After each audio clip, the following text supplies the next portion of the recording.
congressmen sending letters asking for federal help in Springfield. Generally Borg now joining us live in studio right now. And generally, before we get into the details of the request, can you actually walk us through what has been going on? Yeah, Elise, since hitting the national spotlight, we now know the strain on the city resources in the city of Springfield has been going on for years. But tonight, I wanted to know how long Congressman Turner knew about the issue before asking for help. According to Congressman Mike Turner's office, he's been working on the issue since Clark County was added to Ohio's 10th congressional district back in 2023. In fact, Turner's office references a time in October of 2023 when Turner met with Springfield's Immigration Accountability Response Team to find out how federal resources could help support the growing population in the city. In a statement sent to me tonight, he goes on to say, quote, "We have made meetings and efforts to get answers and bring relief to the community public more recently," end quote.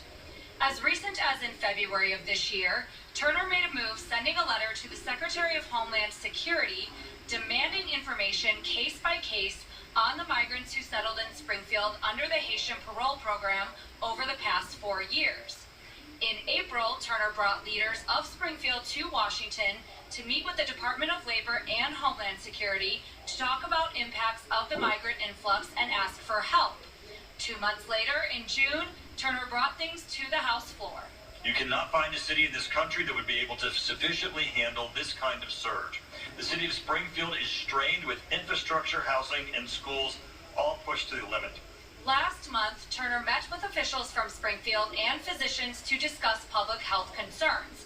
Meanwhile, Governor Mike DeWine stepped in more aggressively just 2 weeks ago, announcing $2.5 million was being sent to Springfield from the state to help with health care, also saying the federal government wasn't doing enough. Turner then spoke to CNN's Jake Tapper about Springfield just last week. This is a community that had 5,000 available housing units. This is a strain on housing, strain on hospitals, strain on the schools. The mayor and I, we came here, went around asking federal agencies for assistance. Still no assistance.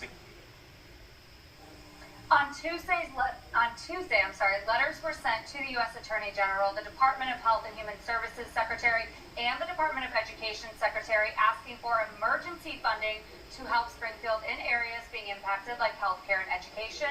Turner's office tells me no set amount was requested so that Springfield officials have flexibility to assess what the financial needs truly are.